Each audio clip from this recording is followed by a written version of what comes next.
Yeah, they've done a lot so far in the transfer portal on the football field. What have they done well? Where have they failed? We'll discuss coming up next as we grade Oklahoma spring, coming up on Locked On Sooners.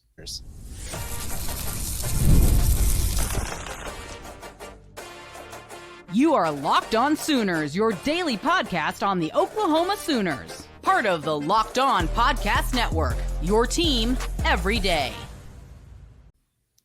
Thanks again for making Locked On Sooners your first listen every single day. Shout out to all the everydayers out there tuning in and subscribe to the show wherever you get your podcast. We're part of the Locked On Podcast Network, your team every day. So, Jay, as we look at the Oklahoma Sooners, let's just start through the transfer portal. How would you grade what Oklahoma's done through the portal this spring? Oh, I say through the spring, it was an A+. The Jadyn Ott pickup is probably way more than enough than what you needed for this team. You got interior help, which was a critical spot, and Jake Maikkula, who I think is going to be a lot more impactful than Sooner fans truly understand, especially being that he's played center and he's played on the interior. Having that versatility coming in day one is not very common. So that means that he'll find a way on the field no matter what. And then I guess the Jer'Michael Carter pickup at wide receiver, which was a good insurance policy with Giovanni Gibson, still slated to come back here in early August, along with Jaden Gibson, even though we haven't heard much about Gibson outside of the fact that he, did not hit the transfer portal.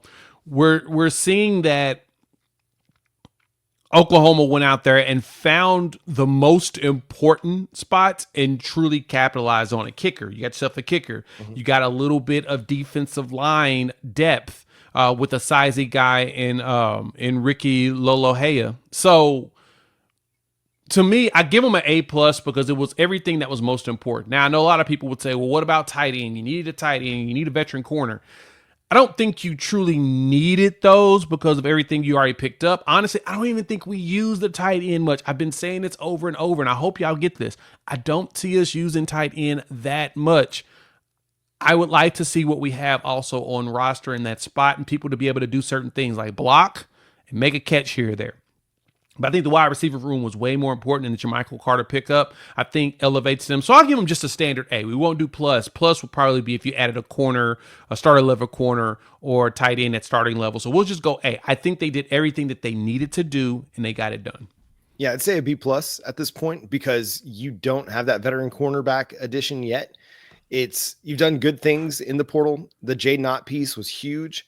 If you didn't need a corner, then I would think an A+ would be easy because tight end. Yes, it's important.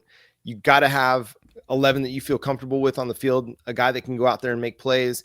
But in the hierarchy of needs for Oklahoma, it was down the list for me because if you consider the money 5 positions in football, quarterback, wide receiver, cornerback, offensive tackle, defensive end, it's not on that list. And for a lot of front office people at the NFL level or at the collegiate level, it's going to be a lower priority relative to some other positions. We know interior offensive line is huge. If you cannot keep your quarterback comfortable in the middle of the pocket, you're going to have a hard time. We know, and they added a good player in Jake Maikkula and a guy that can come in, push for a starting job right away. He's got 2 years of eligibility. I love that. I love that they added Jadyn Ott, a dynamic runner who can make them better offensively. I love the Jer'Michael Carter pickup because, again, 2 years of eligibility. If he doesn't contribute or is not a big-time contributor this year, he can still be a big-time contributor for you in 2026.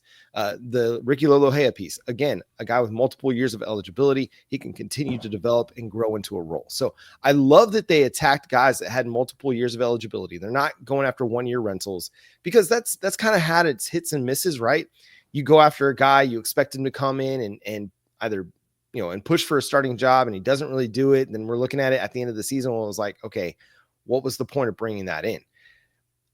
And going back to tight end, I felt this way all off season that if there wasn't a guy like a Tanner Kohlschel that you're willing to go out there and spend big for to go get, there wasn't a guy to me that was like, you've got to break the bank and make sure that upgrades your tight end position.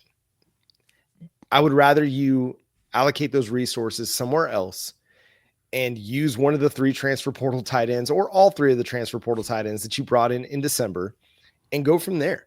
Because those are guys that Ben Arbuckle saw. He's like, I could use that. I could use that. I could use that guy. They could fit in my offense. We could do something with those guys. Jaren Kanak wants to move to tight end. We could do something with that.